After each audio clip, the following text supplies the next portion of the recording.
Greetings everyone, welcome to Chess Advanced. This game was played in Norway Chess 2024. I've already shown a game of Pragg actually being able to crush Magnus Carlsen. Then I showed a game of Pragg actually crushing Fabiano Caruana, so world number 1 and world number 3. But I didn't show the game of Pragg crushing Hikaru Nakamura, so here it is. And I did show a shot of actually Pragg crushing world number 1, world number 2 and world number 3. But that game was only of Fabi. And then I showed the game of Magnus. So this is Hikaru's turn. And so, Pragg was in absolute top form. And being able to crush all world number 1, world number 2 and world number 3 in a single tournament is an amazing feat itself. But then he went on to crush the current reigning world champion of 2024, that is Ding Liren. And then he just was playing spectacular chess in Norway Chess 2024, and now he is facing Hikaru Nakamura. So let's see what he has against him. Here, just d4 by Pragg. We have knight to f6, bishop to f4, and just going for d5. This is the London system, or the accelerated London system. We have e3, c5, and just knight to f3. We have knight to c6, bishop to b5, and now just going for this queen to b6. And now what do? Hey, just c4 by Pragg. And in this position, you would go for the c caps on d4, and after castles, can you go for this d caps on e3? But no, because here if you try to go for d caps on e3, bishop caps on e3, and the thing is that you are in a little bit of trouble, because here queen to d8 has to be played, and then just comes knight to c3. Ahead in development in so many flanks, and you haven't even developed the bishop yet, and you can see that this is going to cause a lot of problems. So here after this castles, you can go for e6 in this position, knight caps on d4, bishop to e7, all natural moves, and maybe somewhere along the line you move the bishop out of the way, and maybe you can move it here and just castle, and your position is going to be absolutely fine. But here after c4, we have bishop to g4. Now, definitely Hikaru trying to be a little bit aggressive. Here just knight to c3, but now just comes e6. And here we have castles, a6, but now just going for first d caps on c5, swish and zug. And here just queen caps on c5, knight to a4 attacking the queen. Queen moves all the way back, and bishop caps on c6. We have b captures. And now, although you could trade here immediately and play c caps on d5, but that would mean that you are just decreasing the pressure in the position. And normally, every grandmaster, every person would say every single time to you that don't ruin the pressure, just keep the pressure for as long as possible. And here after knight caps on d5, now just comes queen to c2, f6, and here just bishop moves back into f7, rook a to c1, and your position would be absolutely fine. But after b caps on c6, we have rook to c1, and now just comes bishop to e7, and here c caps on d5, we have knight caps on d5, h3, now pushing the bishop back, just bishop caps on f3, queen captures, rook to c8, and now here just bishop to e5. And you can see that knight is a beautiful piece on the center of the board. You can kick it away, but you're going to have to ruin the pawn structure by playing a move like e4. And here castles was played, but now just comes, can you go for queen to g3 trying to threaten checkmate, and will you have something in this position? Well, it's very unlikely, because after queen to g3 you play bishop to f6, and after this rook f to d1 you play bishop captures, queen captures, and the rook gets in. Yes, the queen is weirdly placed. Yes, you can get the knight in, so that's why here it is a 0.9 evaluation, but I don't think you can get more than that. But here after castles, your rook to c4 was played by Pragg, and he's definitely ready for an attack.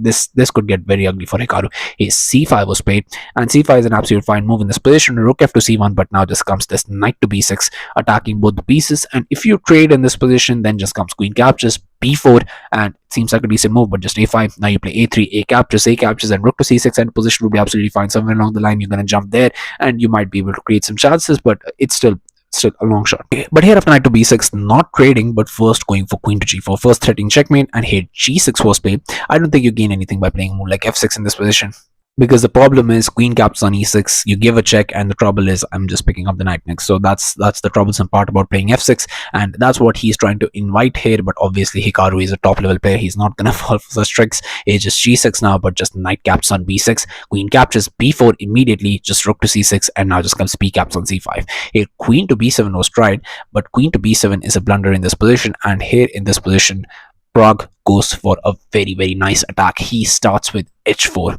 and h4 is a very nice move, because h5 is coming and there's not much you can do. Bishop is on a very nice diagonal, you cannot even block it, you cannot play this. You can play this right now that the pawn is defended, but I don't think so that you would want to play this, because h5 is coming and your position would get really weak. So here in this position, queen to d7, maybe a decent try to try and do anything. After rook to d4, you play queen back to a7, rook c to d4, and after this queen to d7, maybe you repeat a couple of times and play rook d to d1, and then your position could be fine. But the thing is that this pass pawn is a bit too strong. Rooks are on an amazing file, bishop is already eyeing this, h5 is coming. It's just everything is going against you in a game, and it's very difficult. And that too, on top of that, you're playing the world number 4, which is Pragg. So you cannot do anything in this position.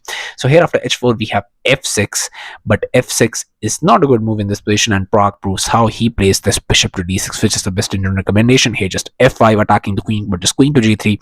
Now just comes rook to d8 and just h5.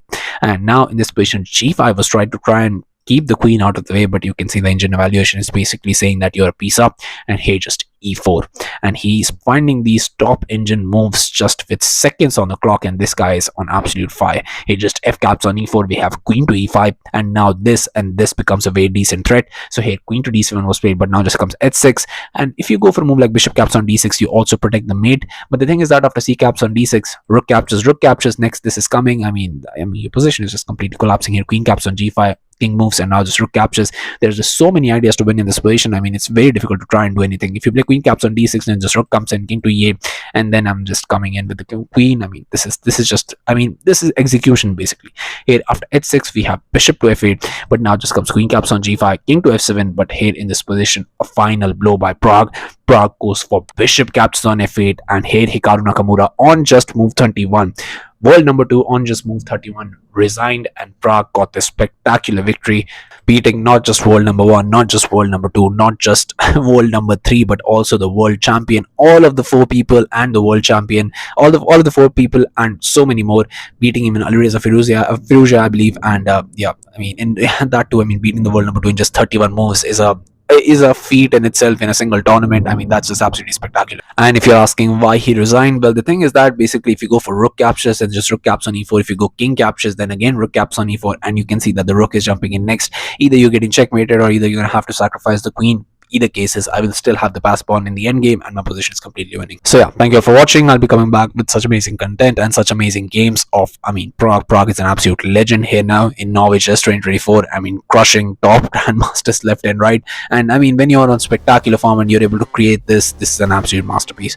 So yeah, thank you all for watching. I'll be seeing you very, very soon. Thank you very, very much for watching.